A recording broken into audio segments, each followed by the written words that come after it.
阿 D 威食，今日咧你食一個已經經營咗50幾年嘅一個手工海南包。地點咧就位於萬年翁巴剎附近嘅一條巷啊，係冇招牌嘅，不過店頭前面咧好似有啲包租婆嘅即視咁啊。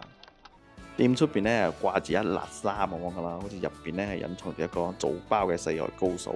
呢度海南包咧全部咧都係老闆自己研發噶啦，而且係堅持咧傳統用手工嚟做嘅海南包。呢度有賣大包、叉燒包、生肉包、芥恩包、菜包等等嘅，不過好賣嘅呢係芥恩包、叉燒包同埋個生肉包。芥恩呢都係老細自己整噶啦，所以每日呢都係整一大桶嘅，不過好快就賣晒。